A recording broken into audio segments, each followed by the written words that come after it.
There are 3 cans. One of them holds exactly 10 liters of milk and is full. The other 2 cans can hold 7 liters and 3 liters respectively. There is no graduation mark on the cans. A customer asks for 5 liters of milk. How would you give him the amount he asked? He would not be satisfied by the I estimate. आता हा अगदी interesting problem आहे. Suppose तुमच्याकडे तुम्ही एक shop owner आहात आणि तुमच्याकडे 3 कॅन्स आहेत आणि तुम्ही मिल्क सेल करताय. आता हे 3 कॅन्स तुमच्याकडचे कुठले कुठले आहेत? First can is of 10 litres, त्याच्यानंतर एक कॅन आहे 7 लिटर्सचा आणि एक छोटा कॅन आहे 3 लिटर्सचा.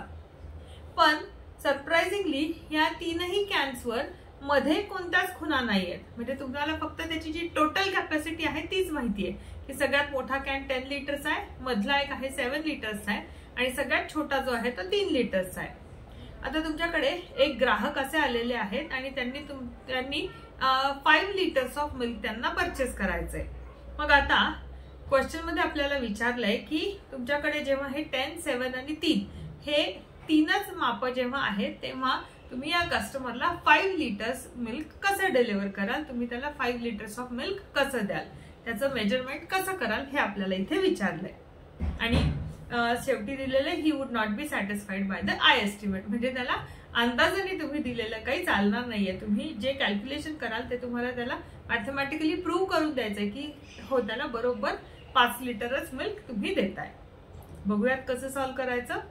आता या प्रॉब्लेम मध्ये आपल्याला थोडेसे कॉम्बिनेशन्स करावे लागतील. म्हणजे एकदा तुम्ही 10 टाकले, मग 7 काढले, मग 3 टाकले, मग 7 काढले, मग 10 टाकले. आता बघूयात आपण की एक्झॅक्टली असं कोणतं कॉम्बिनेशन तुम्हाला करावं लागेल की जेणेकरून तुम्हाला 5 लिटर्स मिळतील. The man takes an empty vessels other than this. आता टेम्पररी तुम्ही काय केलंय, तुमच्याकडे 3 भांडी तर तुमच्याकडे ऑलरेडी आहेत. एक 7 लिटरचं आहे, एक 3 लिटरचं आहे आणि एक 10 लिटरचं आहे. मग आपण थोड्या वेळा करता काय करू, एक दुसरं जस्ट एक एम्प्टी वेसल आपण घेऊन येऊ. म्हणजे एक रिकामं भांड आपण घेऊयात. With the help of 3 litres can he takes out 9 litres of milk from 10 litres can and pours it in the extra can. म्हणजे आता त्यानं काय केलंय बघा की एक कॅन तुमच्याकडे 10 लिटर्स भरलेलं दूध आहे त्याच्यामध्ये. मग 3 लिटरचा त्यानं रिकामा कॅन घेतला आणि या 10 लिटर्सच्या कॅन मधून 3 वेळेला 3-3 लिटर मिल्क त्यांनी बाहेर काढलं आणि त्याचं रिकामा भांड आपण घेतलेलं आहे त्याच्यामध्ये त्यांनी ठेवून दिलं. म्हणजे 10 लिटर्स मधून पहिल्यांदा 3 लिटर काढलं, मग परत 3 लिटर काढलं आणि मग परत 3 लिटर काढलं. म्हणजे अल्टिमेटली 10 लिटरचा जो कॅन आहे त्याच्यामध्ये किती लिटर मिल्क उरलेलं आहे आता फक्त 1 लिटर. आणि जे आपण एक्स्ट्रा भांड जे घेतलेलं होतं त्याच्यामध्ये आपल्याकडे आता राहिलेलं आहे 9 लिटर्स. आता बघूयात पुढे त्यानं काय केलंय. With the help of 7 liters can, he takes out 7 liters of milk from the extra can and pours it into the 10 liters can. आता जे एक्स्ट्रा वेसल आपण घेतलेलं आहे, एक्स्ट्रा भांड आपण घेतलेलं आहे, मगाशी आपण त्याच्यामध्ये किती लिटर मिल्क काढलंय, आपण त्याच्यामध्ये 9 लिटर्स मिल्क काढलंय. आता त्याच्या पुढे काय करायचंय की 7 लिटरचं जे भांड आहे आपल्याकडे, तर या 9 लिटर्स मधून आपण 7 लिटर्स बाहेर काढूयात.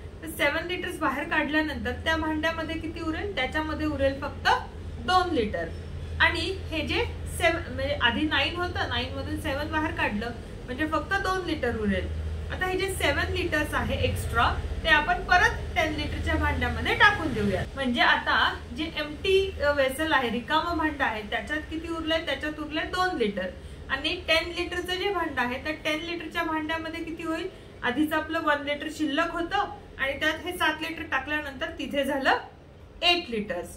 मग आता आपण काय करू की आपल्याकडे आता 3 लिटरचा एक भांड आहे. मग ह्या 8 लिटर मधून आपण 3 लिटर मिल्क बाहेर काढू आणि 3 लिटर मिल्क जे आहे ते आपण रिकाम्या भांड्यामध्ये परत टाकूयात. रिकाम्या भांड्यामध्ये आधी किती होतं, रिकाम्या भांड्यामध्ये आधी 2 लिटर होतं आणि आता हे 3 टाकलं म्हणजे रिकाम्या भांड्यातही तुमचं 5 लिटर झालं. किंवा हेच भांड जे आहे याच्यातही ओरिजिनली तुमचं आता 8 लिटर आहे आणि 8 लिटर मधनं 3 लिटर बाहेर काढल्यानंतर ह्या भांड्यातही तुमच्याकडे 5 लिटर उरणार आहे. So anyways you have distributed 5 and 5 equally. आणि मग हे 5 लिटर्स मिल्क तुम्हाला त्या कस्टमरला देता येईल. हा प्रॉब्लेम अगदी जनरल मॅथमॅटिक्सचा पझल आहे, त्याच्यामुळे खरं तर साधी बेरीज वजाबाकी येणाऱ्या कोणालाही हा प्रॉब्लेम सॉल्व्ह करता येईल.